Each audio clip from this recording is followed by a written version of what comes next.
Merci d'être avec nous. Motivation.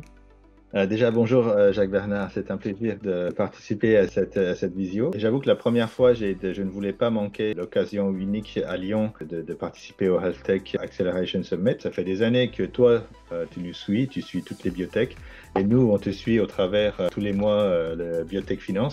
Donc, ce que j'ai aimé la première fois, et c'est un peu pour ça aussi que je participe à la deuxième à Paris, ce sont la diversité et la richesse des tables rondes.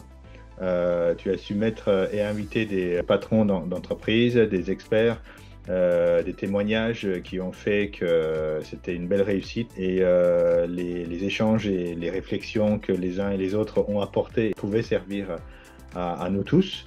En tant qu'entrepreneur de biotech, c'est très difficile par les temps qui courent d'avoir des données de la vraie vie des gens qui sont passés par là. HAS, c'est une des occasions qui avait été donné l'année dernière de partager un peu le retour d'expérience depuis leur création dans les pratiques à avoir, les meilleures pratiques. Rien ne vaut l'échange face à face avec des gens qui l'ont fait, avec des gens qui l'ont expérimenté. Et ça, c'est incontournablement un des événements majeurs en France à laquelle il faut participer.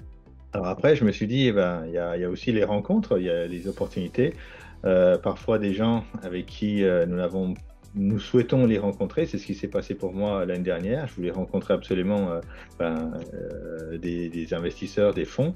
Et les acteurs d'animation seront, j'imagine, encore plus nombreux à Paris, compte tenu de l'écosystème et de l'environnement assez important dans la région parisienne. J'ai parlé des tables rondes, oui, les tables rondes avec les experts que tu avais invités l'année dernière. C'était extrêmement intéressant parce qu'ils étaient non seulement scientifiques et il y avait des personnes atteintes de cancer qui étaient aussi scientifiques et puis qui parlaient de leurs propres recherches, mais en même temps qui étaient en train de suivre des thérapies. C'est extrêmement émouvant et passionnant, et donc à les entendre, à recevoir leurs ressentis, etc. Donc j'imagine que cette année, les tables rondes seront tout autant riches, si ce n'est plus. Puis, enfin, c'est l'occasion de faire du réseautage. Donc le réseautage, c'est ce qui nous permet aussi de connaître, de se faire connaître, d'atteindre des personnes et potentiellement des leviers pour faire des levées de fonds, faire des collaborations très utiles, que ce soit en France ou à l'international. C'est un peu tout ça que je pense les gens viennent rechercher, et c'est ce que je recherche aussi.